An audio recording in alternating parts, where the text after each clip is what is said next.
At the Modibo Keita International Airport in Bamako, Malian authorities received a new delivery of several warplanes and helicopters from Russia, its new major military and political ally. Hello, people.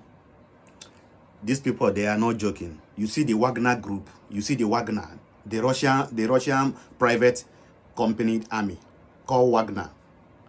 They are not playing. Their weapons is already in Niger. I will play this video for you guys to watch. Their weapon is already in Niger. They are bringing more weapons to Niger now to support the new government, the new military coups that take place. They are not joking. So, for our people, the Nigerian government and the rest of the people that is preparing to go to war in Niger, you need to watch this, because the latest weapon is already in Niger. The Wagner group are not joking. They are not joking. They are not smiling. We are not born to smile.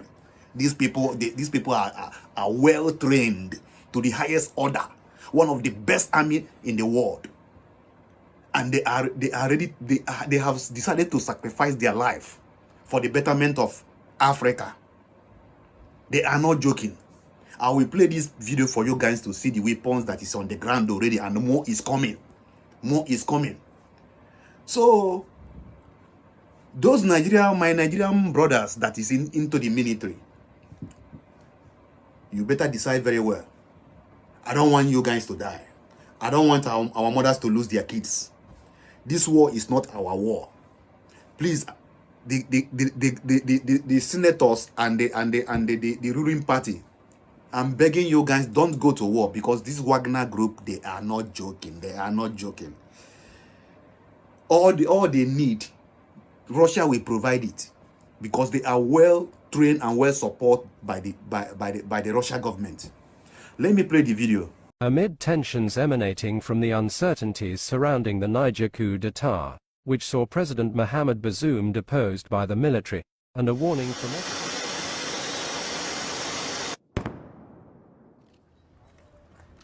At the Modibo Keita International Airport in Bamako, Malian authorities received a new delivery of several warplanes and helicopters from Russia, its new major military and political ally. 10 aircraft were counted on ground, and in the air 8 planes and 2 helicopters during the A Russian cargo plane delivered helicopters, weapons and ammunition from Russia to Mali on Thursday. Mali has publicized the arrival of new military equipment from Russia. Sharing videos on social media, military officials showed and commented the delivery of 2 combat helicopters and surveillance radars sent by Moscow, praising it as a sign of fruitful partnership between the two nations. It also came after foreign leaders, and particularly the Russian President Vladimir Putin, cautioned ECOWAS, or rather Nigeria, against pushing to invade Niger in an attempt to overturn the coup d'etat and restore President Mohamed Bazoum's presidency.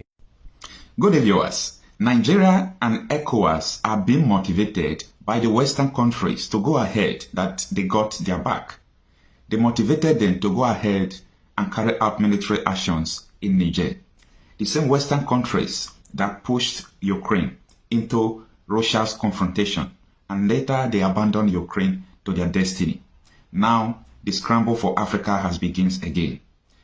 Well, for about 3 days now, the Nigerian government and the ECOWAS have received a lot of pressure from media, because we have made our voice so loud to make sure that Nigeria did not carry out military actions in Niger, because they don't have any reason to do so. As well as ECOWAS, we urge them to back off. And it happens yesterday when the Nigerian government sent delegation to the Niger Republic to negotiate with the juntas, to negotiate with these soldiers. Let us talk diplomatically. But that is not enough. It seems that Nigeria are still receiving pressure for them not to negotiate diplomatically. Yes, the presence of military is now close to the Niger border in Sokoto State in northern Nigeria. And the ECOWAS and the Nigerian government has said it again yesterday, that next tomorrow that they are going to carry out this military action. But the question is this: does Nigeria have the military capacity to match the powers of the sponsors of these soldiers? Now, I'm not talking about their government. The Guinea, the Burkina Faso, the Mali, and the Niger. These 4 countries, maybe with other Francophone countries who are supporting them, these countries might not be able to match Nigeria's military power. But something is going on, and a lot of ammunition, aircraft have been sent to the West Africa, Mali precisely, for this same reason, to back the military coup regime in Niger. So, if Nigeria want to enter into this fight, are they sure that they have weapons to match the military power of the sponsors of this coup? The truth is this: the new Africa has come. Revolution has beginning to happen. And I am not seeing this revolution stopping soon, because the question a lot of people have been asking has remained unanswered. The questions like, why are Africans so poor when we have mineral resources that are supposed to make us the richest continent? Why are the citizens of Africans so poor? Why is it that the political leaders, they don't do things that will benefit the masses? So this is a political and leadership problem that has remained unanswered for decades in Africa. I think the answer is to kick these people out of power, and that is what is beginning to happen. And the only way to do that is through military coup. And when you look at the political power that has been suppressing Africa, it's being backed by either Great Britain or France. These colonizers, they don't care about the poor masses. They care about the purpose why they first came to Africa, to take our mineral resources. So after that, they don't care about what happens in the country. And that is why, on the other way around, people are turning to Russia. Russia, who is ready to cancel debt, support them to do the right thing, and they call Russia now their brothers. So this is the situation we're having in Africa. In just a matter of months, 4 African countries have had coups that have seen the ousting of their leaders.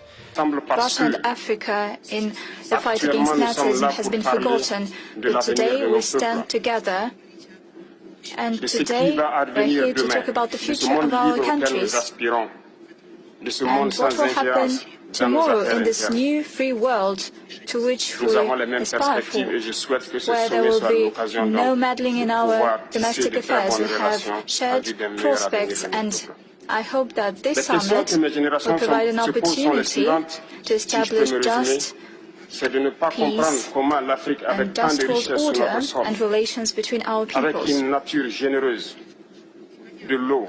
It's not quite clear to me how come that Africa, that has so many resources, water, solar energy, how come that currently it is the poorest continent in the world with the highest levels of famine? How come that we have to ask for help? We ask ourselves, but we don't get any answers. We have a chance to build new relationship. Hopefully, this relationship will be for the better to us in order to build a better future for our country. On behalf of my generation, I would like to say that due to poverty, many had to cross oceans in quest for a better life. At times they die, at times they starve. It's hard for them to survive. As for Burkina Faso, it's been 8 years since we have been facing the most barbaric and violent form of colonialism, barbarism. We are imposed this modern form of slavery. We were taught one thing: a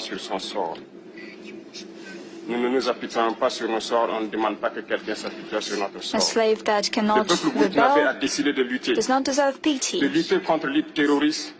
And we decided to fight against terrorists that impede our development and our struggle. Our peoples decided to take up arms in order to fight terrorism. I am surprised that imperialists, they are called militarized units, militarized groups.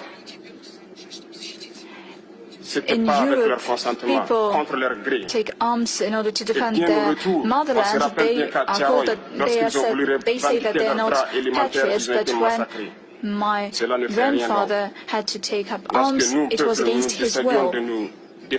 on nous traite de milices. Mais là n'est pas le problème. Ce qui est le problème, c'est de voir des chefs d'État africains qui n'apportent rien à ces peuples qui se battent, mais qui chantent la même chose que les impérialistes. The problem is that the heads of African states do not give anything to these people who fight against imperialism. They're calling us armed units, bandits. Il faut que nous, chefs d'État africains, nous arrêtons de nous comporter comme des marionnettes qui dansent à chaque fois que les impérialistes tirent sur les ficelles.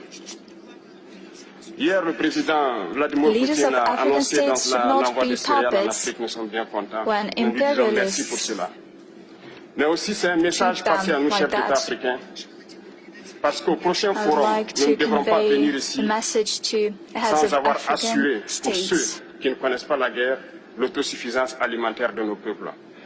Nous devons prendre l'expérience de ceux qui ont pu déjà atteindre cela en Afrique, tisser de bonnes relations ici et tisser de meilleures relations avec la Fédération de Russie pour pouvoir assouvir les besoins de nos populations. Je ne serai pas peut-être long, le temps est imparti et très court. Nous sommes obligés de nous arrêter à un moment donné. Mais je voudrais terminer en disant que nous devons donc rendre hommage à nos peuples, à nos peuples qui se battent. Gloire à nos peuples, dignité à nos peuples, victoire à nos peuples. La patrie ou la mort, nous vaincrons. Glory to our Merci, people, camarades. respect to our people, and victory to our people.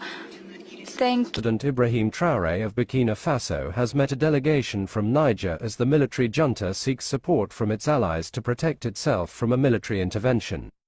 On August 2, 2023, Captain Ibrahim Traoré, who is a transitional president of Burkina Faso, received a delegation from the National Council for the Protection of Homeland of Niger that was headed by the Corps General Salifou Modi in Ouagadougou. As announced by the Communications Directorate of the Burkina Faso Presidency, the exchange with Traoré saw the delegation assure the world that the situation in Niger is calm and under control. That, however, there are some concerns, especially over warnings from ECOWAS, and in their meeting, they talked about Burkina Faso supporting Niger, and that Ouagadougou pledged to rally behind Niger's military junta all the way. That, Salifou Modi criticized the severe sanctions imposed on Niger by ECOWAS and its allies, but what was of great importance to talk about was the matter of a military intervention that ECOWAS had warned about. That, regarding the military intervention, Traoré and the delegation pledged to do all it takes to. Yes, this is a revolutionary move by this 34-year-old president of Burkina Faso. I think more people are to come after these guys. More people are to take these guys serious. Maybe that is why the West and the ECOWAS, Nigeria, they are now serious, because they see that one after the other, every country is now chasing the colonial system out of their country and embracing their culture. And without we finding our culture, without we embracing our culture, there is no how we can break through and become a better continent. Thank you for having time to